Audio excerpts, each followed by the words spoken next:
Good evening. Tonight we're going to take a hard, tough, abrasive look at camel spotting. Hello. Hello, Peter. Now, tell me, what exactly are you doing? Well, I'm camel spotting. I'm spotting to see if there are any camels that I can spot and put them down in my camel spotting book. Good. And how many camels have you spotted so far? Well, so far, Peter, up to the present moment, I've spotted nearly one. Nearly one. Call it none. Fine. And how long have you been here? 3 years. So, in 3 years, you've spotted no camels? Yes, in only 3 years. I tell a lie, 4. Be fair, 5. I've been camel spotting for just the 7 years. Before that, of course, I was a Yeti spotter. A Yeti spotter? That must have been extremely interesting. Oh, it was extremely interesting. Very, very... it was dull. Dull, dull, dull. Oh, God, it was dull. Sitting in the Waterloo waiting room.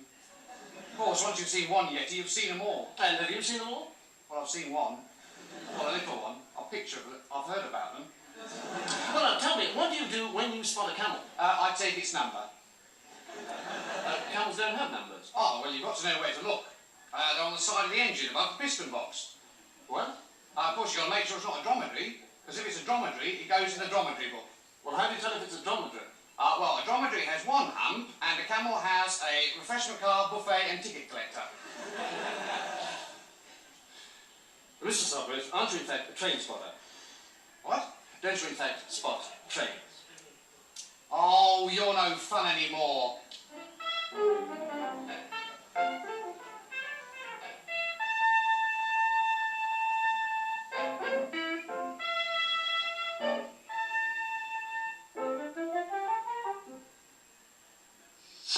Oh, no, Ash, you can't put meeting like this, or you are no fun anymore. Like many another, Mr. and Mrs. Samuel Zane Sample were a perfectly ordinary couple leading perfectly ordinary lives. The sort of people to whom nothing extraordinary ever happens. And not the kind of people to be the center of one of the most astounding incidents in the history of mankind. So let's forget about them and follow instead the destiny of this man. Harold Potter, gardener and tax official. First victim of creatures from another planet.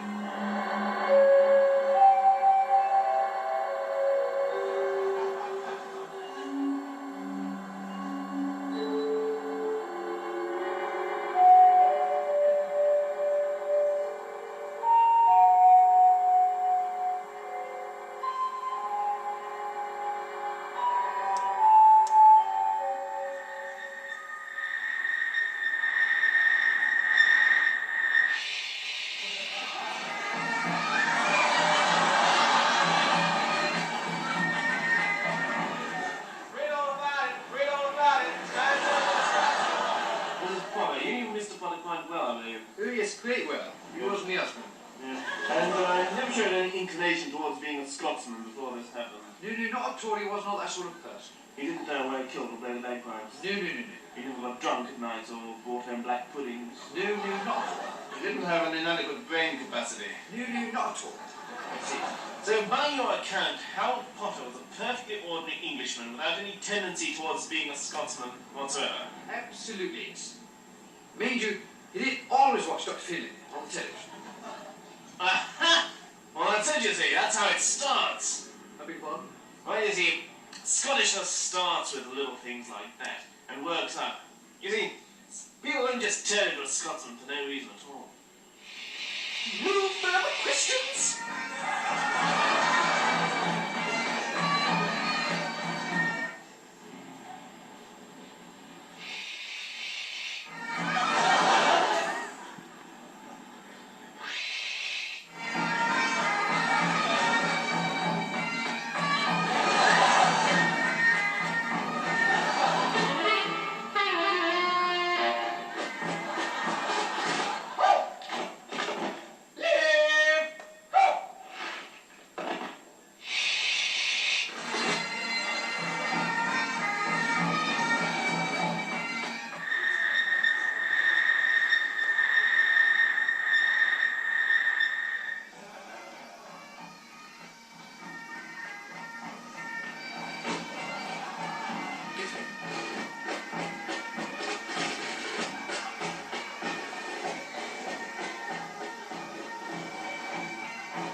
Scotland was full of Scotsmen.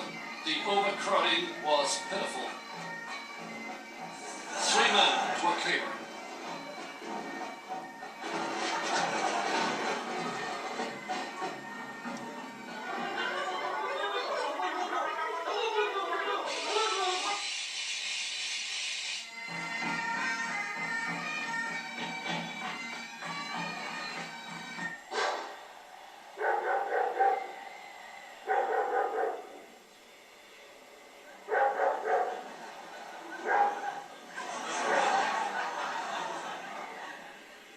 For the few who remained, life was increasingly difficult.